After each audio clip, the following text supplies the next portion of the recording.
This is the data we will be importing using the drag and drop file import. Every line represents one node. To import the file, simply drag and drop it in the import window.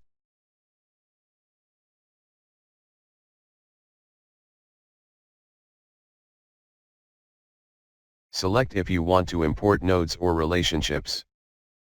Choose the Excel tab from which data will be imported. Select if you want to use the names of properties from the file header. You can give your import an import ID.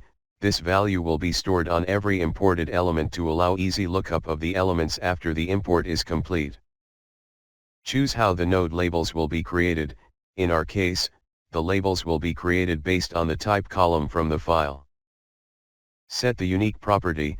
This will ensure that if there already are nodes with the same unique property in the database, these nodes will be merged with the imported data instead of duplicating the nodes.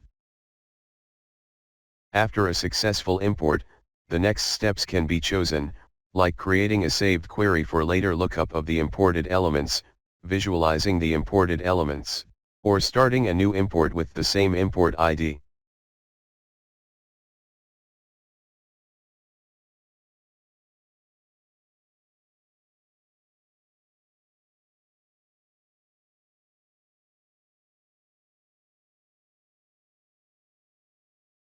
Now we can use the data from our file in the visualization, like setting the titles or style of the nodes.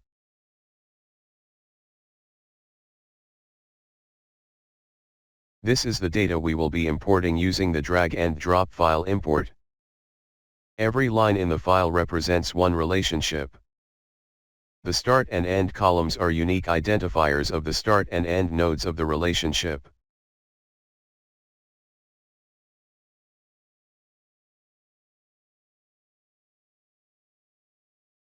Select Import of Relationships, Sheet from the Excel file, Import ID,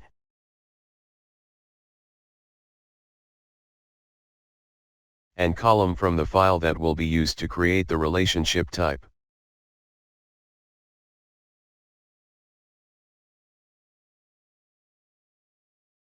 Match the start node by selecting a column from the file that has the value of the unique property of the start node and the name of the unique property in the graph. The same has to be done for the end node matching.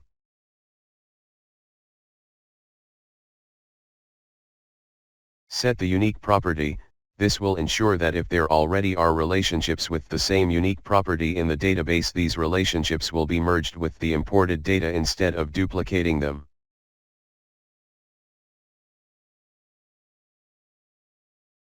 After a successful import, the next steps can be chosen, like creating a saved query for later lookup of the imported elements, visualizing the imported elements, or starting a new import with the same import ID.